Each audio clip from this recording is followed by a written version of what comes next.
সবাইকে প্রীতি ও শুভেচ্ছা জানিয়ে আজকের ভিডিওটি শুরু করছি। সাবস্ক্রাইব করুন, মোটিভেশন বাড়ান। শ্যামাপ্রসাদ এর জন্ম এবং শ্যামাপ্রসাদ মুখার্জির জীবনী আজকে সংক্ষিপ্তভাবে বলবো।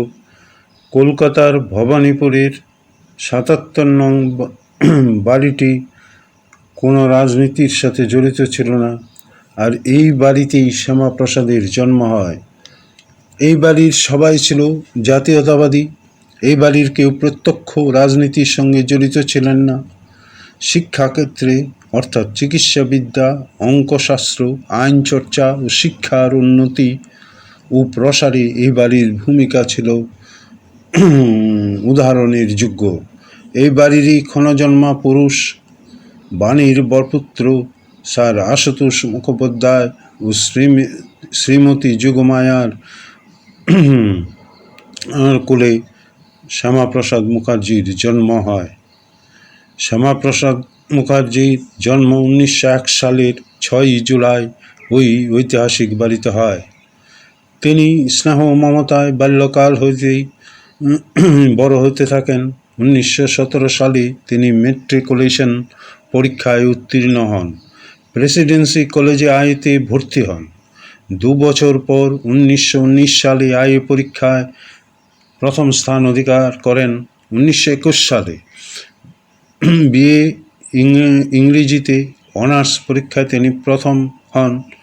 আইএ এবং বিএ 2 পরীক্ষা বাংলাতেও প্রথম হয়ে বঙ্কিমচন্দ্র রৌপ্য ও স্বর্ণপদক পারিতোষিক পান। বাংলা সাহিত্যের প্রতি তার ছিল গভীর অনুরাগ। মাত্র 3 বছর আগে বিশ্ববিদ্যালয়ে ভারতীয় ভাষাগুলিতে এমএ পরীক্ষা গ্রহণের পদ্ধতি প্রবর্তিত হয়। মেজদা 1923 সালে বাংলা ভাষায় এমএ পাশ করেন। তাতেও তিনি শীর্ষস্থান অধিকার করেছিলেন। সেই পরীক্ষায় 2 পেপার এর পরিবর্তে তিনি যে থিসিস মৌলিক প্রবন্ধ রচনা করেন তা ছিল গিরিশচন্দ্রের সামাজিক নাটকগুলি সম্পর্কে। এখানে উল্লেখ করা যেতে পারে যে সারা ভারতে স্যার আশুতোষের ঐকান্তিক চেষ্টার ফলেই কলকাতা বিশ্ববিদ্যালয়ে সর্বপ্রথম মাতৃভাষায় বিশ্ববিদ্যালয়ের সর্বোচ্চ ডিগ্রি লাভের ব্যবস্থা করে। এই যুগান্তকারী বিধানকে বাঙালিরা স্বাগত না জানিয়ে বিভিন্ন পত্রপত্রিকায় রঙ্গ ব্যঙ্গ কার্টুন করে মাতৃভাষার উপর গৌরববোধ না করে তার নিন্দা করতে থাকে। কিন্তু আশুতোষ থামেননি। বাংলা বিষয়ের মর্যাদা বৃদ্ধির জন্য তার মধ্যমপত্র ইংরেজি ভাষায় বিএ অনার্স সর্বোচ্চ স্থানাধিকারী শ্যামাপ্রসাদকে বাংলা এমএ করালেন। নিজে আচরি ধর্ম অপরকে শেখাবে।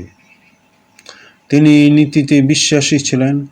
রাজনীতি নেতাদের মতো ইংরেজি হটাও বলে নিজের পুত্র ছেলে মেয়েদের কেজি ইংলিশ মিডিয়ামে প্রেরণ করতেন না, কারণ বাংলা এমএ এটা বামপন্থী শাসন আমলে দেখেছি। নিজেদের ছেলে মেয়েকে ইংরেজি স্কুলে পাঠিয়ে স্কুলগুলির সর্বনাশ করার চেষ্টা জ্যোতিবাবু সরকার করেছিলেন।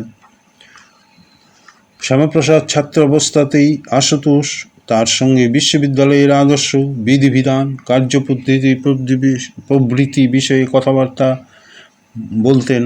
তার প্রতিভা যাতে শুধু শিক্ষাক্ষেত্রে না হয় সর্বতোমুখী হয়ে ওঠে, আশুতোষের সেই দিকে লক্ষ্য ছিল। বিশ্ববিদ্যালয় দেশের শিক্ষাক্ষেত্রে অটুট স্বাধীনতা, অম্লান মর্যাদা সংরক্ষণের প্রেরণা তিনি পিতৃদেবের নিকট থেকে লাভ করেছিলেন। তার পিতার হঠাৎ করেই আশুতোষ মুখার্জির মৃত্যু হয়। এই বিনা ভাগে বজ্রপাতের মতো 1924 সালের 25শে মে পাটনা শহরে অকস্মাৎ জীবনদীপ নির্বাক। শ্যামাপ্রসাদ তখন ট্রেনে সিমলা থেকে ছুটে আসছেন। পিতৃদেবের অসুস্থতার খবর পেয়ে ডক্টর নীলরতন সরকারকে সাথে নিয়ে এসছেন। সাথে এসে দেখেন 1924 সালের 25শে মে থেকে তার জীবনের পরিবর্তন হয়ে গেল, কারণ আশুতোষ মুখার্জির সেই দিনই মৃত্যু হয়েছে। এক রাত্রির মধ্যে সমস্ত চাপল্য, খেলাধুলা, হইচই, ত্যাগ করতে হলো তাকে। তখন শ্যামাপ্রসাদ বয়সের মাত্র 23 বছর। MA ও ল পাশ করেছেন, সবে আইন ব্যবসায় যোগদান করেছেন। কিছুদিন পূর্বে তিনি বিশ্ববিদ্যালয়ের ফেলো মনোনীত হন। পরে আশুতোষের শূন্যস্থান বিশ্ববিদ্যালয় সিন্ডিকেটে সদস্য নির্বাচিত হন। বিলেত থেকে ফিরে এসে শ্যামাপ্রসাদ আইন ব্যবসায়ী বিশ্ববিদ্যালয়ে আংশিক সময়ের জন্য অধ্যাপনায় সেনেট সদস্য হিসাবে তিনি বিভিন্ন উন্নয়নমূলক কাজ করেন। স্যার প্রফুল্লচন্দ্র রায় তাকে বলেন, তুমি বাপকা বেটা হইয়াছ, কেননা তিনি অত্যন্ত এত ক্লান্ত স্বার্থত্যাগ কেউই করিতে রাজি নয়। 1929 সালে শ্যামাপ্রসাদ মুখোপাধ্যায় কংগ্রেস প্রার্থী হিসাবে বঙ্গীয় আইনসভার সদস্য নির্বাচিত হন। তার আগে দেশের রাজনীতির সঙ্গে তার কোনো প্রত্যক্ষ যোগাযোগ ছিল না। সদস্য নির্বাচিত হওয়ার কিছুদিনের মধ্যে কংগ্রেসের কাউন্সিল বর্জনের ডাকে সাড়া দিয়ে তিনি পদত্যাগ করেন। কিন্তু 1930 সালে বিশ্ববিদ্যালয় কেন্দ্র থেকে নির্দল সদস্য রূপে তিনি সদস্য নির্বাচিত হন এবং বিশ্ববিদ্যালয়ের শিক্ষানীতি সম্পর্কে জানার জন্য সদস্য থাকা একান্ত প্রয়োজন তা তার অনুভব হয়েছিল। 1934 সালে তিনি কলকাতা বিশ্ববিদ্যালয়ের উপাচার্য নিযুক্ত হলেন। বয়স তখন তার মাত্র 33 বছর। পরপর দুবার 1938 সালে তিনি এই পদে আসীন থাকেন। তিনি বিশ্ববিদ্যালয় প্রতিষ্ঠা দিবস সাড়ম্বরে উদযাপন করেন। বাংলা নানান বানান সংস্কার, বাংলা পরিভাষা সমিতি গঠন, রবীন্দ্রনাথকে বাংলা ভাষায় সমাবর্তন ভাষণদানে আহ্বান, বিশ্ববিদ্যালয়ের প্রতীক চিহ্নের পরিবর্তন ইত্যাদি ঐতিহাসিক সাংস্কৃতিক তাৎপর্যপূর্ণ সিদ্ধান্তের কথা তিনি অনেকে হয়তো জানেন না, কারণ শ্যামাপ্রসাদ মুখার্জির ইতিহাস ভুলিয়ে দেওয়া হয়েছে। শিক্ষা সম্পর্কে তার চিন্তাধারা প্রকাশ পেয়েছে কলকাতা, বোম্বাই, পাটনা, বেনারস ইত্যাদি বিশ্ববিদ্যালয়ে প্রদত্ত সমাবর্তন ভাষণগুলিতে।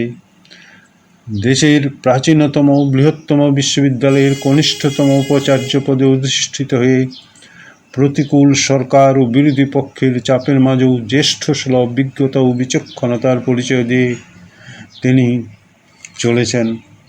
1934-38 4 বছর উপাচার্য পদে অধিষ্ঠিত ছিলেন।